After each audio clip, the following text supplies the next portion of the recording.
What's up, everybody? As you guys can see today, I wanted to talk to you guys about something that a couple people have been asking me in the comments. And it started with how did I learn Spanish? And I want to give you guys a little bit of a backstory because I think in any language learning situation, there's two sides to everything, right? And for me, mine started in Barcelona, Spain. My cats are going to go crazy. Um, and I remember reaching out to a friend of mine that had a teacher. We call her Anchoa. I reached out to her my first day. I get to Barcelona. I catch the taxi to my apartment. I walk to this place called Compravo.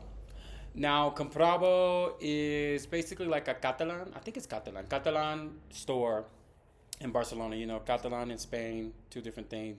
Speaking Spanish and speaking Castellano, that's very different, or Catalan. And so I asked the lady, I was like, ¿Tú hablas inglés? She told me, cero. Now, I lived in like Navas, which is like a little northeast of Barcelona. So it was right above like maybe a couple miles away from Poblenou, if you know Barcelona.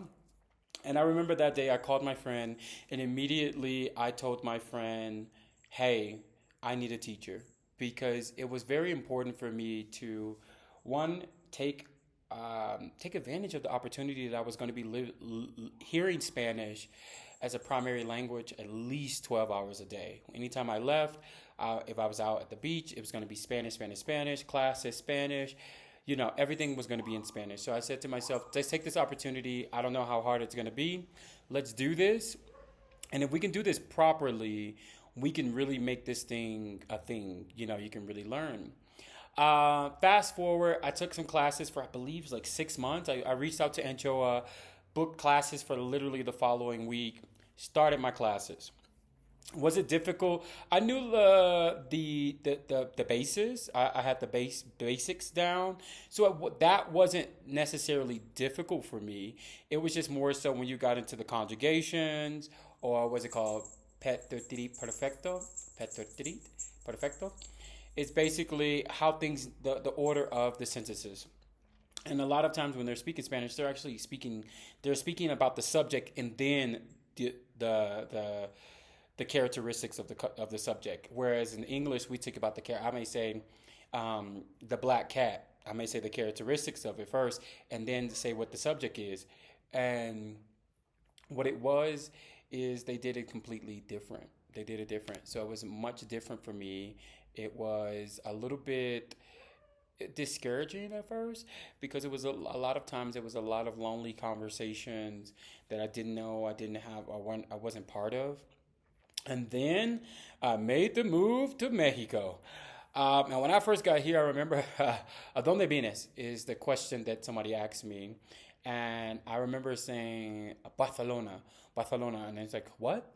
I said, Barcelona. And I was like, Barcelona. And then it's like, Barcelona. And I was like, he's like, no, you don't have to speak like that here. It's más claro here. And I was like, okay. And I was like, so it's so clear. It was very clear here when you hear the Spanish. It was much different.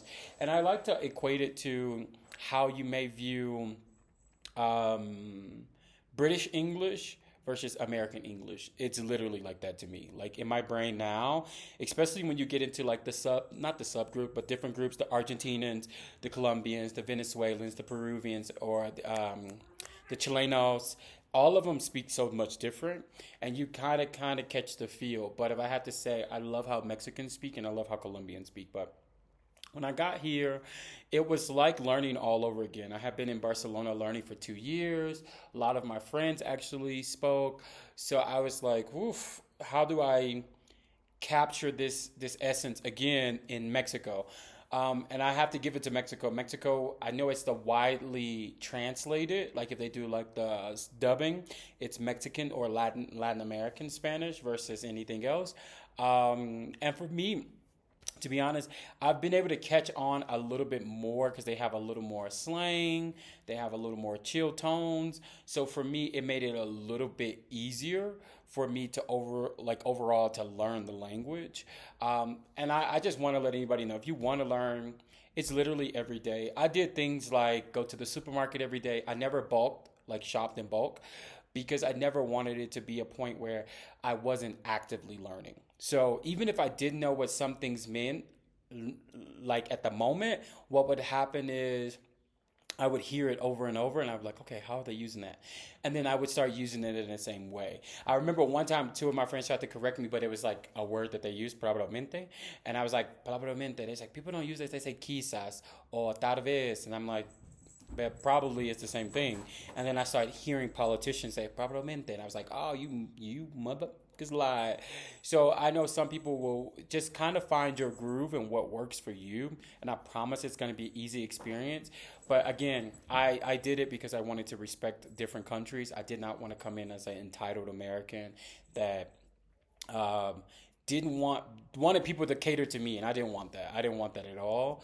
I just kind of wanted it to be where I can understand and I can feel safe, and I knew exactly what was happening at a lot of the time. So that was just a question that I wanted to answer for you guys, because people always ask me, how did you learn? I've been wanting to do the free apps. The free apps work as far as like routine, but you'll have to really immerse yourself in cultures to really, really learn Spanish. So good luck.